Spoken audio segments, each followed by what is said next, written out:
Today, we're stepping back in time, way back to the 1800s, to a place where life was tough, but spirits were strong, the American Prairie. You know, they say a person can go 3 weeks without food, but out there, just one day could feel like an eternity. No supermarkets, no convenience stores, no second chances. Just whatever the earth and your own 2 hands could provide. It was a stark reality, one that truly tested the limits of human resilience. So, buckle up, because we're about to uncover the 25 incredible meals that weren't just sustenance, but lifelines for families carving out a home on the American Prairie. These aren't fancy dishes. They're stories of grit, resourcefulness, and the sheer will to survive. Let's dive in. First up, a true staple: cornbread and buttermilk. Simple, dense, and incredibly filling. This wasn't just breakfast, it was often lunch, and sometimes the only thing on the table. Imagine that warm, crumbly cornbread, perhaps a little sweet or savory, soaked in cool, tangy buttermilk. It was a comforting, hearty foundation for a long day of hard work, providing the necessary energy when every calorie counted. Next, we have salt pork and beans. This was the protein powerhouse for the working day. Cheap, easily preserved, and guaranteed to sit heavy and satisfying in your stomach, keeping hunger at bay for hours. Think of thick slices of salt pork, fried until crispy, then simmered with a pot of hearty beans. It was a simple, yet incredibly effective way to fuel the body for the endless tasks of prairie life, whether it was plowing fields, mending fences, or caring for livestock. Number 3, a testament to the hunter's skill: dried venison. When a deer was successfully hunted, not an ounce went to waste. The meat was carefully smoked and dried, transforming it into a long-lasting, portable source of protein that could survive a harsh winter. Flavor, my friends, was secondary here. Survival was the absolute goal. This wasn't just food. It was insurance against hunger, a valuable commodity that could mean the difference between making it through the lean months or not. Then there was potato stew. This was a miracle in a bowl, born from necessity. Boiled water, scraps of precious fat, and whatever hearty vegetables were still holding on in the root cellar, usually potatoes, onions, or carrots. It was warm, nourishing, and stretched to feed many mouths. A humble stew, perhaps not gourmet, but filled with the warmth of a fire and the hope of seeing another day. Every spoonful was a small victory against the vast, unforgiving landscape. Now for something truly fascinating: ash cakes. This was bread baked directly in the ashes of a campfire. Imagine the crackling fire, the warm glow, and then, carefully placed into the glowing embers, these simple dough patties. They emerged with a wonderfully crispy outside, a distinct smoky flavor, and were eaten almost immediately, before they had a chance to cool. A resourceful, ancient way of baking that required no oven, just fire and a bit of ingenuity. Next, lard biscuits. Forget butter. On the prairie, lard was king. These biscuits were made with rendered animal fat, resulting in a soft, incredibly flavorful, and often salty treat that disappeared minutes after they hit the table. They were perfect for soaking up gravy or simply eaten plain, a comforting indulgence in a world that offered few. A rare delicacy makes our list at number 7. Rabbit pie. If you were skilled or lucky enough to catch a rabbit, it was a special occasion. Most families couldn't, which tells you just how much a rabbit pie was cherished. It was a taste of fresh meat, a break from the usual preserved fare, and a moment of genuine enjoyment. Here's a prime example of prairie resourcefulness: coffee grounds reused 3 times. Waste not, want not was the mantra. Even precious coffee had to stretch farther than hope itself. Imagine the faint flavor, still a welcome comfort, even after multiple steepings. It was a small luxury, savored carefully, a testament to how every single resource was maximized. Coming in at number 9, hominy and corn mush. This was a true staple, especially for children and the elderly. Boiled cornmeal, often with milk if it was available, or without it if luck had run out. It was easy to digest, nourishing, and a foundational food source, providing energy when other options were scarce. Then we have dandelion greens. Pulled straight from the dirt and boiled, these greens provided much-needed vitamins. Sometimes they were bitter, and yes, sometimes mistakenly poisonous if not identified correctly, but they were always necessary. It shows the extent to which prairie families relied on foraging and their intimate knowledge of the land. Number 11 brings us back to a familiar friend: fried salt pork.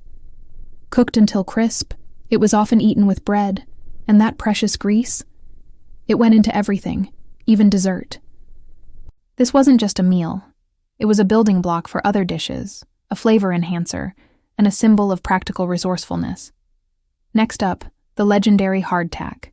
Flour, water, and thyme. That's all it took. This incredibly durable biscuit was dry enough to last for months, making it perfect for journeys or storing for emergencies. But beware, it was also hard enough to break a tooth. It was not for pleasure, but for pure, unadulterated survival. When hardtack wasn't an option, or when preserved meat became too tough, there was jerky soup. Nothing was ever wasted. If jerky was too difficult to chew, it was boiled into a hearty soup, rehydrating the meat and extracting every last bit of nutrition and flavor. This perfectly embodies the prairie ethos of making everything stretch. Number 14 gives us corn dodger bread. This thick, fried cornbread, often cooked in bacon grease, was a flavor explosion. Every bite tasted like the frontier itself, hearty, savory, and utterly satisfying. It was a dense, comforting bread that provided substantial calories and a welcome warmth.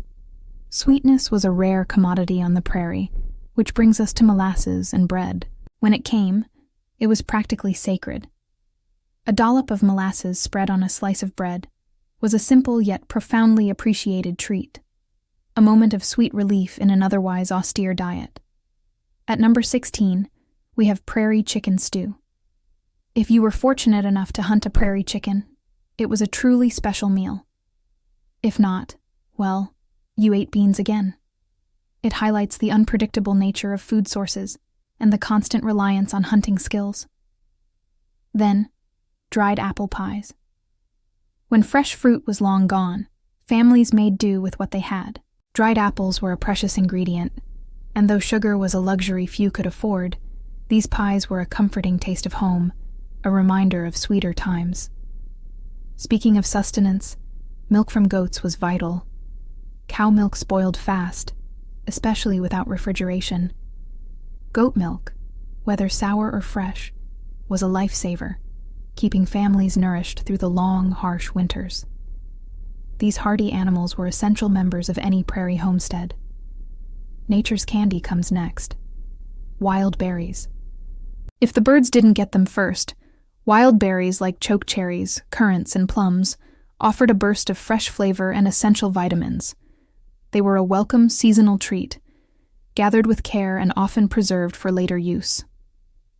Number 20. Cornmeal porridge. Eaten hot or cold, with milk if you had it, or perhaps with a touch of molasses.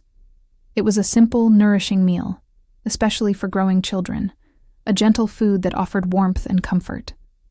When meat was scarce, bacon fat soup emerged. When the last scraps of bacon were gone, the rendered fat became the base for a hearty broth. Desperation, seasoned with a pinch of salt, turned into a sustaining meal. It's another powerful example of how every last resource was utilized. A true living legacy, sourdough starter. This wasn't just an ingredient. It was a tradition, passed down from family to family, some starters older than the people using them. It represented continuity, connection, and the living heart of the prairie kitchen. Next, pickled everything. Vegetables, eggs, even meat. Salt and vinegar were the real frontier preservatives. Pickling allowed precious food to last through seasons, providing variety and nutrition when fresh options were unavailable. It was a crucial skill for survival. And then, perhaps the most surprising entry: prairie oysters. Now, These aren't seafood, folks. This is proof that absolutely nothing went to waste on the prairie, and we'll leave it at that. It's a stark reminder of the extreme measures taken to ensure survival. Finally, number 25. Leftovers, or none at all. Some nights the only meal was memory. This is the brutal truth of the prairie.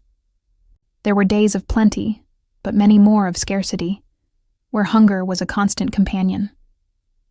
Prairie families didn't eat for pleasure. They ate for survival. Every single meal was a stark reminder that the frontier wasn't kind, but it was honest. It stripped away all pretense, leaving only what was essential, and perhaps that's what made it truly home for so many. These meals are more than just food.